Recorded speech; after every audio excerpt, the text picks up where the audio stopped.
దేశ భవిష్యత్ కోసం మోదీని మళ్లీ ప్రధాని చేయాలని ప్రజల్ని కోరారు కేంద్ర మంత్రి BJP state chief Kishan Reddy. Musheerabad assembly సెగ్మెంట్లో ప్రచారం చేశారు. 10 ఏళ్లలో ప్రధాని మోదీ చేసిన అభివృద్ధిని, సంక్షేమ పథకాలను ప్రజలకు వివరించారు. మోదీ పాలనలో దేశంలో పేదరికం చాలా వరకు తగ్గిందన్నారు. కోట్ల మంది ప్రజలు దారిద్ర్య రేఖకు దిగువ నుంచి పైకొచ్చారన్నారు. రాష్ట్రంలో మే 13న లోక్సభ ఎన్నికలు జరుగుతాయని, ఓటును ప్రతి ఒక్కరూ ఓటు హక్కు వినియోగించుకోవాలన్నారు కిషన్ రెడ్డి.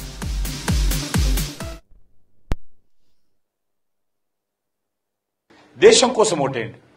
దేశం ఈరోజు ఎవరు ప్రధానమంత్రి కాంగ్రెస్ ఓటేస్తే తెలియదు, ఎవరు చెప్పే పరిస్థితి లేదు. ఈరోజు కాంగ్రెస్ 40 సీట్లు ఉన్నాయి.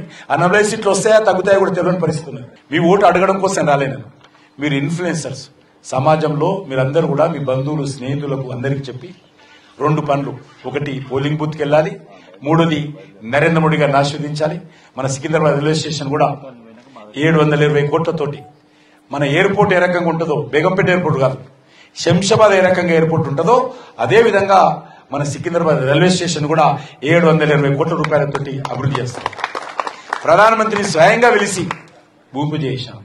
4 వందే భారత్ ట్రైన్లు, 2 విశాఖపట్నం, 1 తిరుపతి, 1 బెంగళూరు, 4 వందే భారత్. దేశంలో 40 ట్రైన్లు ప్రారంభమైతే వందే భారత్, 4 ట్రైన్లు మన సికింద్రాబాద్ తీసుకొచ్చాను. మన నాంపల్లి రైల్వే స్టేషన్ డెవలప్మెంట్ చేస్తున్నాం 350 కోట్లతోటి. 450 కోట్లతోటి కాచిగూడ రైల్వే స్టేషన్ డెవలప్మెంట్ చేస్తా ఉన్నాం. చెర్లపల్లి రైల్వే స్టేషన్ కొత్తగా కడతా ఉన్నాను టర్మినల్. ఈ 3 ఏదైతే ఉన్నాయో ఇప్పుడు పెద్దయి, ఇంకో 4 వస్తుంది. ఎందుకంటే సిటీకి వచ్చినటువంటి వాళ్ళందరూ సిటీకి రావాల్సిన అవసరం లేదు, అవుట్స్కట్స్ లో దిగి జిల్లాలకు వెళ్ళిపోవచ్చు. సిటీలో ట్రాఫిక్ తగ్గించాలని అక్కడ కడతా ఉన్నాం. అదేవిధంగా 26,000 కోట్ల రూపాయలతో రీజనల్ రింగ్ రోడ్ తీసుకొచ్చాను.